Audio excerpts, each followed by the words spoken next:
Bem, família, que grande dádiva, que palavra linda, que palavra maravilhosa. Eu acredito, pelo menos acontece comigo, sempre que eu ouço essa palavra, família, eu me sinto confortado. Essa palavra, para mim, reflete um lugar de amparo. Nós que vivemos num mundo difícil, num mundo cão, num mundo complicado, essa palavra família nos lembra, nos traz a imagem do aconchego. Aquele lugar que é diferente, aquele lugar que eu posso de fato me aconchegar. Família, que grande dádiva. Deus instituiu a família logo no início da criação.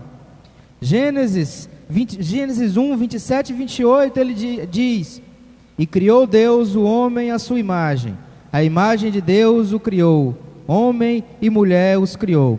E Deus os abençoou, e Deus lhes disse: frutificai e multiplicai-vos, e enchei a terra, e sujeitai-a, e dominai sobre os peixes do mar, e sobre as aves do céu, e sobre todo animal que se move sobre a terra. Versículo 31, e viu Deus tudo quanto tinha feito, e eis que era muito bom, e foi a tarde e a manhã do dia sexto. Gênesis 2, 18 diz: e disse o Senhor Deus: não é bom que o homem esteja só, far-lhe-ei uma ajudadora idônea para ele.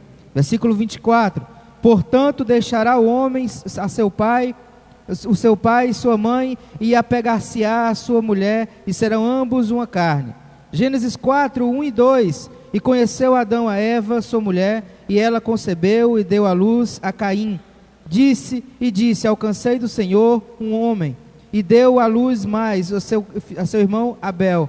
E Abel foi pastor de ovelhas, e Caim foi lavrador da terra. O modelo de Deus para a família. Quando nós ouvimos essa palavra modelo, inevitavelmente nós temos como base, está começando. Inevitavelmente nós temos como base um modelo, uma matriz. Aquilo que é considerado como sendo o ideal. Deus nos apresentou esse ideal. Na sua palavra nós vemos as características do que é a família. Tem a ideia também de que quando o modelo é perfeito, os seus exemplares também serão. Então a família que segue, que se enquadra nas características do modelo colocado por Deus, ela atende à perfeição da criação do Senhor. Um modelo. Ele nos concedeu este modelo. Ele nos diz como é que deve ser a família. A Bíblia apresenta um modelo criado por Deus. Deus criou o homem. Deus viu que não era bom que o homem ficasse só e criou uma ajudadora idônea. E esses dois seres distintos tiveram a dádiva, a bênção de poder propiciar a vida a mais seres. Deus tem esse plano. Algo tão bonito que gerou talvez o primeiro poema da história da criação. Gênesis 2:23. O homem disse: esta é osso dos meus ossos e carne da minha carne. Talvez o primeiro poema da história. O marido falando da esposa: tu és osso dos meus ossos e carne da minha carne. Que maravilha. Esse modelo que Deus abençoou, nós também vemos lá em Salmo 128. Bem-aventurado aquele que teme o Senhor e anda nos seus caminhos, pois comerás do trabalho das suas mãos. Feliz serás e te irá bem. A tua mulher será como a videira frutífera aos lados da tua casa, e os teus filhos como plantas de oliveira à roda da tua mesa. E eis que assim será abençoado o homem que teme ao Senhor. O Senhor te abençoará desde Sião, e tu verás o bem de Jerusalém em todos os dias. Tu verás o bem de Jerusalém em todos os dias da tua vida, e verás os filhos dos teus filhos, e a paz sobre Israel. Que maravilha! Que maravilha de continuidade do plano perfeito. Mas como é exatamente este plano perfeito de Deus? Quais são as características desse plano? Eu peço a Deus que hoje possamos juntos compreender os detalhes desse plano. Gênesis 2:18: E disse o Senhor Deus: não é bom que o homem esteja só, e far-lhe-ei uma ajudadora, idônea para ele. O início do plano. Deus criou dois seres, certo? Dois seres fisicamente distintos. Dois seres fisicamente diferentes, com características diferentes. Ora, o homem, ele tem mais explosão muscular. É por isso que dizem que o homem é o sexo forte, porque tem mais explosão muscular. A mulher tem mais resistência física. A tolerância à dor da mulher é muito maior do que o homem. Olha só a dor do parto. A dor do parto, a maior dor conhecida pela medicina, e foi concedida à mulher. A mulher tem mais tolerância à dor, tem mais resistência. O homem tem mais explosão muscular. Esses seres, além de fisicamente, inúmeras outras diferenças físicas, esses seres também são intelectualmente diferentes. Têm personalidades diferentes, intelectos diferentes. O homem é um pouco mais lógico, é um pouco mais matemático, digamos assim. O homem é um pouco mais frio nas decisões. A mulher é um pouco mais emocional. A mulher tem uma visão diferente das coisas que o homem tem. A mulher, entre a mulher e o homem existe uma grande diferença de intelecto. Puxa, você está falando palavras técnicas, diferenças de intelecto? Vamos para a prática. Por exemplo, mulher é um ser mais associado. Mulher forma equipe para tudo. Tudo. Quer um exemplo? Ir ao banheiro. Mulher vai ao banheiro em equipe, em comboio, em grupo. Mulher chega para outra, aí mulher, vamos lá no banheiro comigo? Normal. Para a mulher isso é normal. Normal. Agora para o homem. Alguém aqui já convidou um homem para ir para o banheiro? Eu não. A mulher, ela chega no banheiro com a colega, e lá elas conversam livremente no banheiro. É natural uma mulher, por exemplo, chegar para outra agora, mulher, vamos lá no banheiro comigo? Aí chega lá, e aí mulher, que está achando da pregação? Aí se, por exemplo, a outra está no espelho e a saia, ou algum detalhe da roupa estiver torto, a outra vai lá e ajeita. Normal. Normal. Ora, um homem não pode fazer isso. Você não é louco de tocar na roupa de um homem dentro do banheiro. Você não é louco para fazer uma coisa dessa. A confusão é grande. Intelecto diferente, tem pontos de vista diferentes. É verdade. O homem tem toda a complexidade que a mulher não tem, a mulher tem toda a complexidade que o homem não tem. O homem, intelectualmente, ele separa os assuntos. O homem trata assuntos ele trata as coisas por assuntos, por pontos.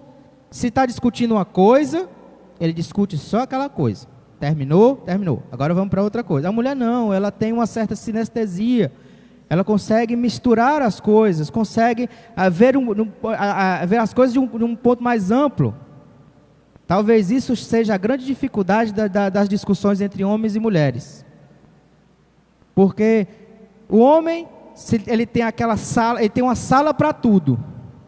Ele tem a sala das finanças, A mulher, não, vamos discutir as finanças, a gente está gastando demais em casa e tal. Tudo bem, vamos discutir. Aí ele abre a porta das finanças, certo, qual o problema? Qual o problema? Tará e tal. Sim, mas os filhos, né, vai fulaninho de tal, está tirando nota baixa. Espera, a gente sai da sala das finanças, aí vai para a sala dos filhos. Sim, qual o problema? Entendeu? O homem é assim. É assim. São intelectualmente diferentes. E o plano de Deus foi criar esses dois seres fisicamente diferentes, intelectualmente diferentes. Porém, é a parte mais maravilhosa que eu acho. A mulher, ela é uma ajudadora idônea. Idônea. O que é idôneo? Idôneo é adequado. Ela é a ajudadora adequada, a ajudadora certa para ele.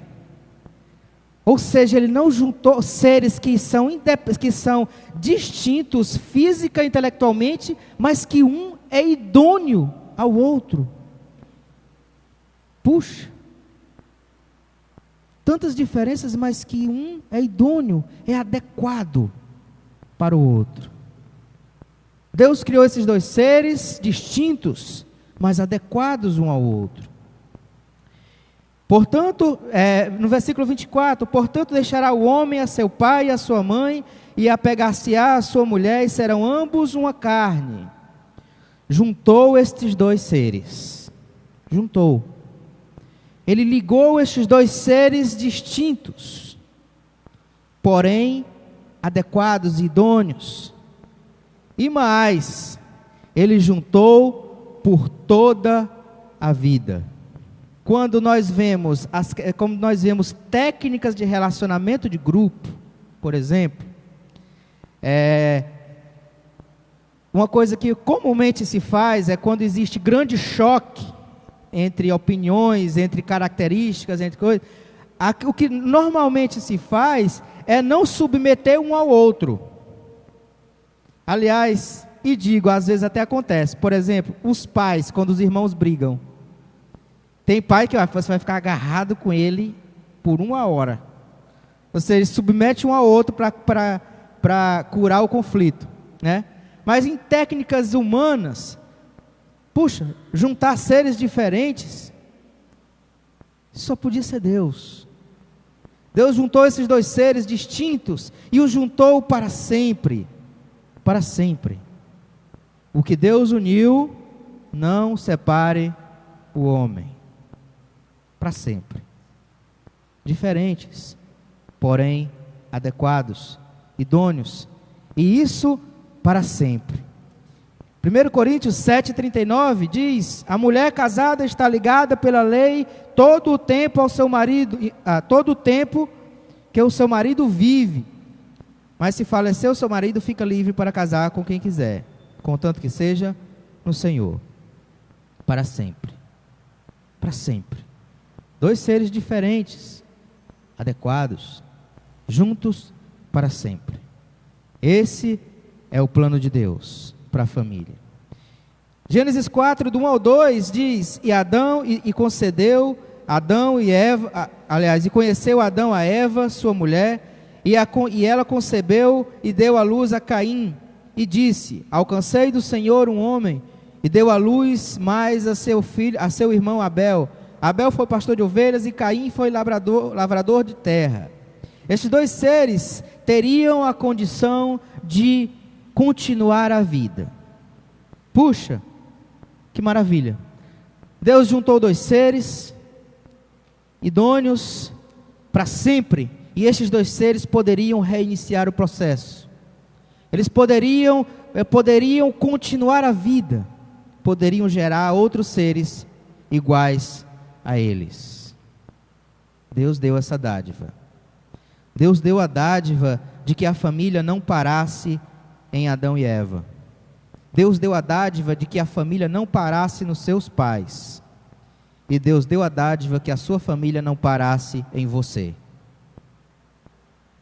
Puxa vida, quem é pai aqui, Eu acredito que uma experiência indescritível é quando você vê o seu filho pela primeira vez.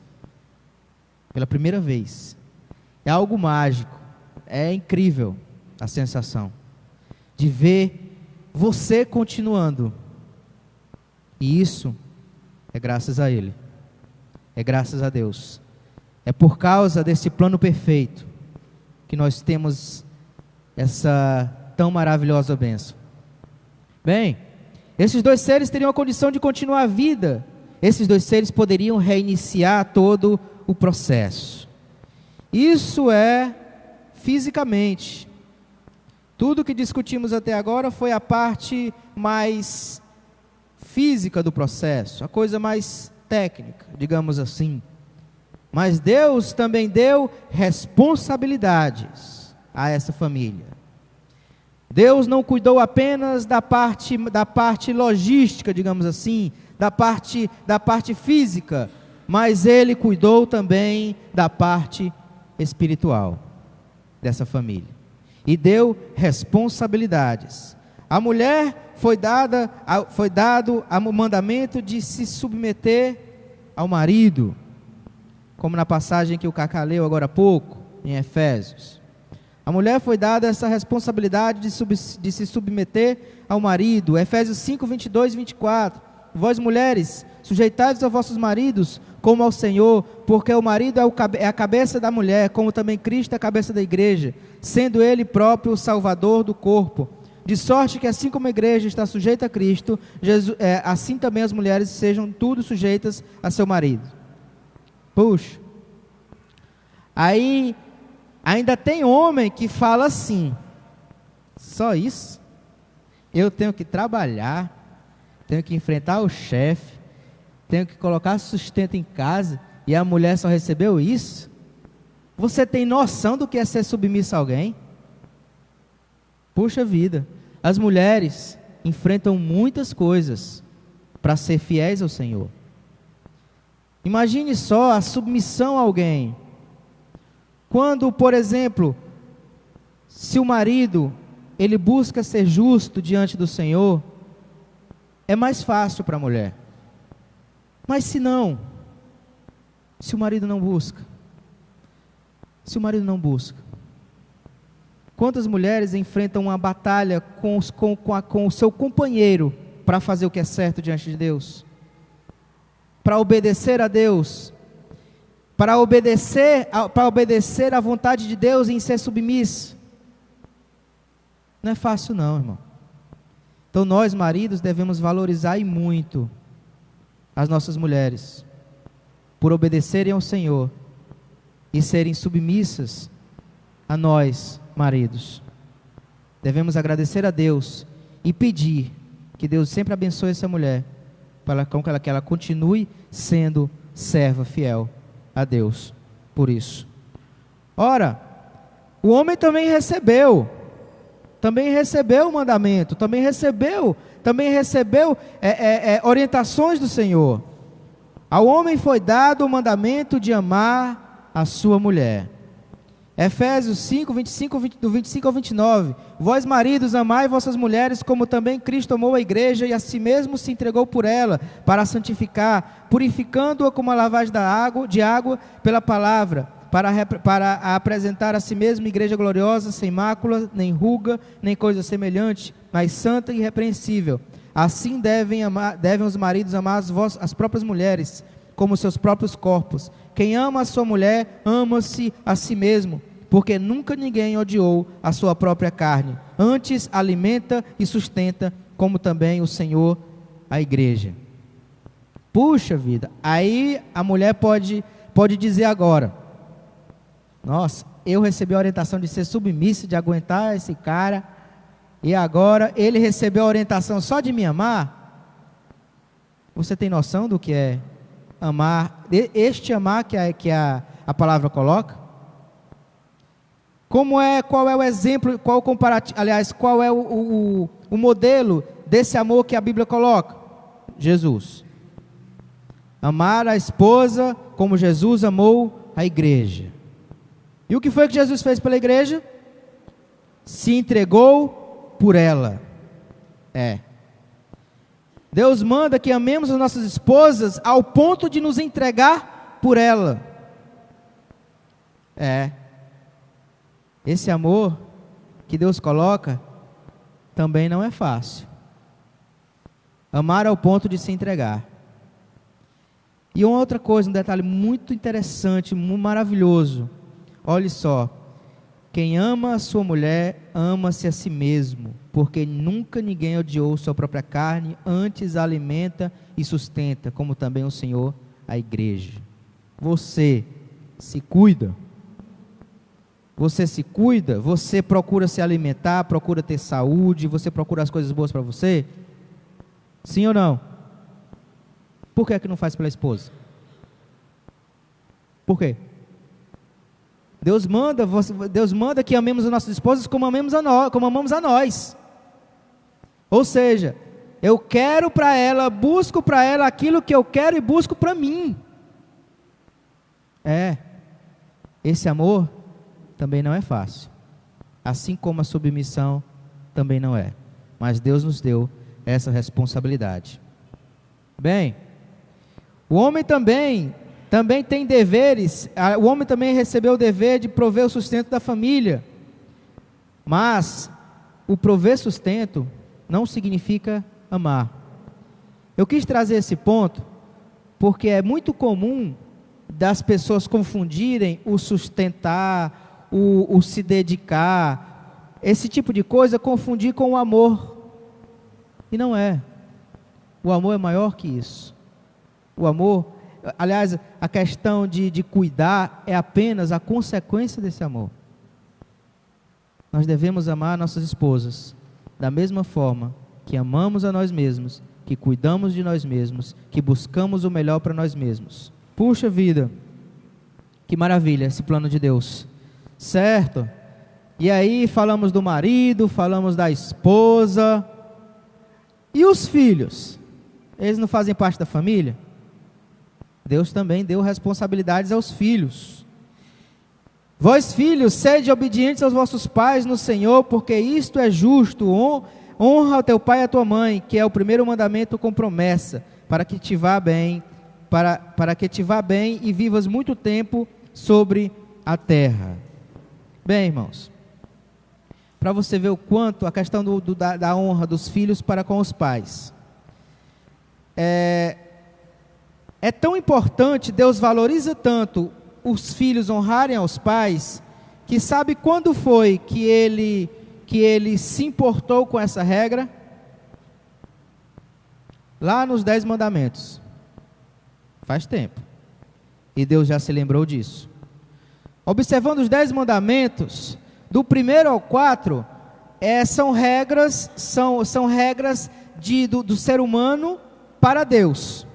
Do ser humano para Deus. Onde tem: não terás outros deuses diante de mim, não farás para ti nenhum ídolo, nenhuma imagem, não tomarás em vão o nome do Senhor teu Deus, lembra-te do dia do sábado para o santificar. Até o 4 são regras do homem para Deus. Do 5 ao 10 são regras do homem para os outros homens, ou seja, são regras de uma pessoa para outra pessoa. Porém, o primeiro desta sequência é com relação aos seus pais. Honra teu pai e tua mãe. Deus dedicou um mandamento específico para isso. E este mandamento não ficou apenas nos 10 mandamentos lá nas tábuas, não. Ele trouxe para o Novo Testamento. Ele colocou como parte componente da nossa profissão de fé. Não é algo, isso é coisa da lei, é coisa do Velho Testamento. Não. Isso foi reafirmado no Novo Testamento para fazer parte da nossa profissão de fé.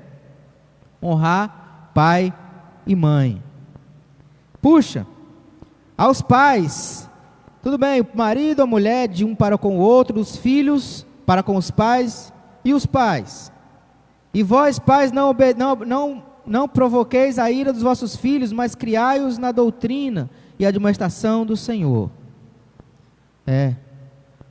Os pais também têm responsabilidades. Deus deu responsabilidade dos pais para com os filhos.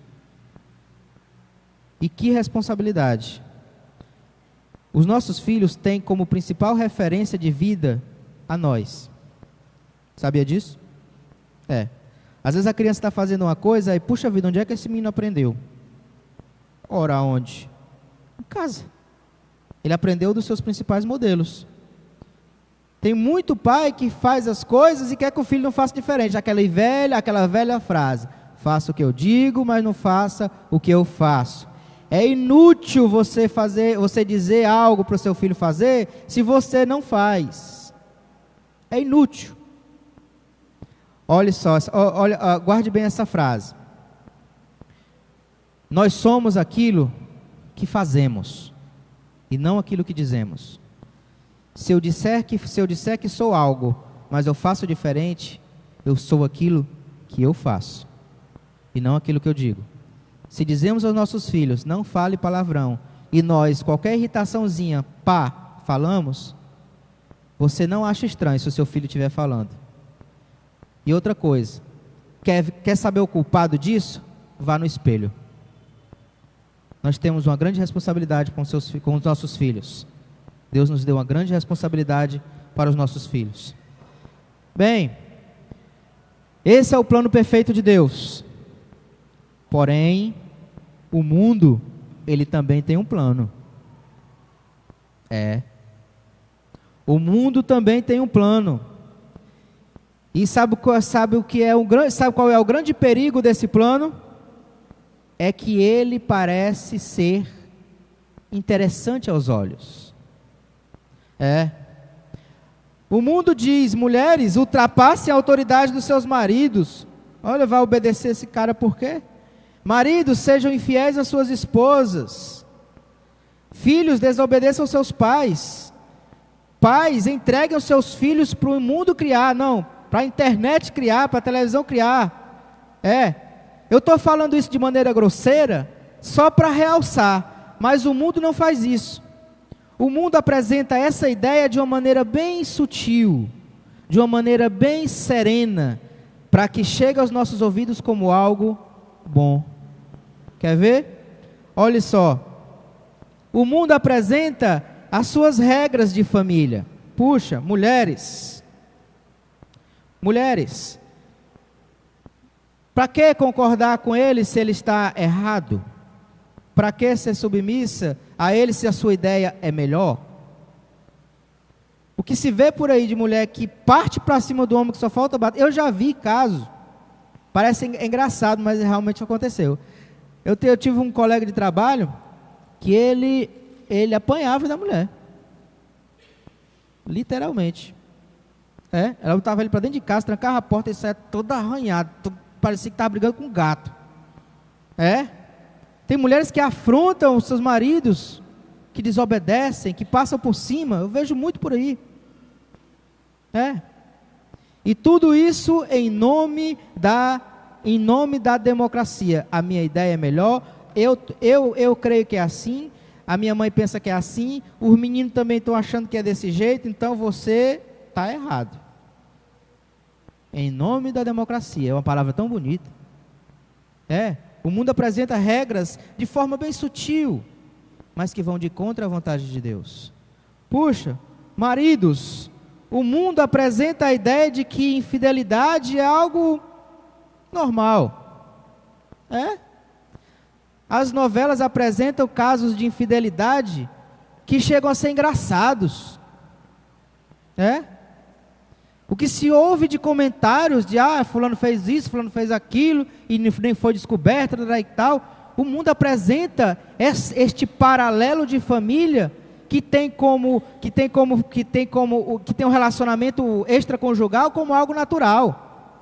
Quer um exemplo bem claro disso? Existe uma revista de tiragem nacional extremamente conceituada, que eu não vou citar o nome, e que definiu um novo padrão de mulher, que tem a esposa e a amante. Definiu um padrão,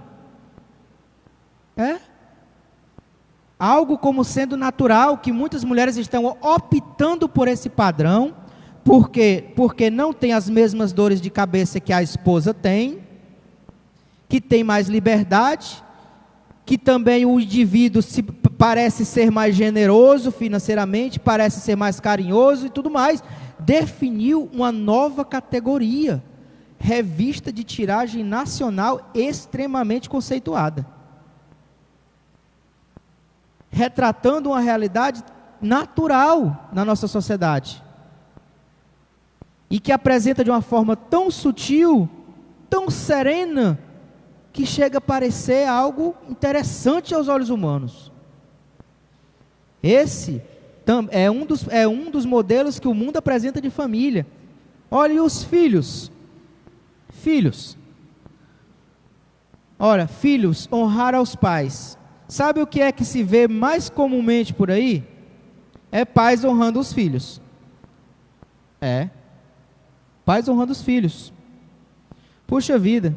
Honrar, olha só, quando as expressões de honra aos pais, que são apresentadas na Bíblia, na época, os judeus eles tinham uma maneira toda especial de honrar os pais.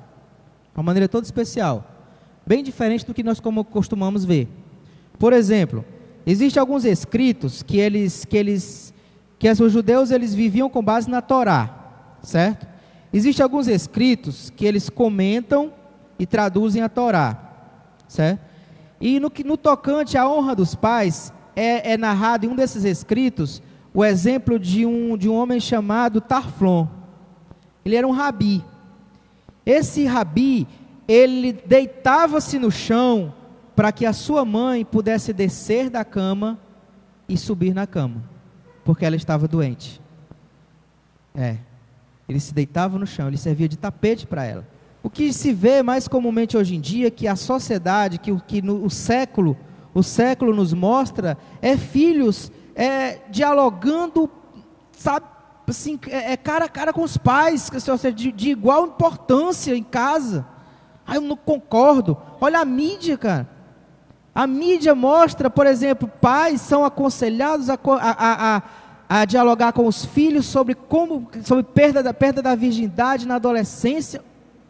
Olha só o modelo que o mundo está colocando. O que a gente vê mais comumente são pais honrando os filhos. Pais honrando os filhos vivendo de uma forma como se os pais fossem seus empregados. Como se os pais tivessem a obrigação de saciar as suas vontades, os seus caprichos. A Bíblia não dá mandamento, pais honrem os filhos. Ela dá mandamento, filhos honrem os pais. O mundo tem o seu modelo. O mundo tem o seu modelo. Mas nós temos um modelo perfeito. Um modelo perfeito.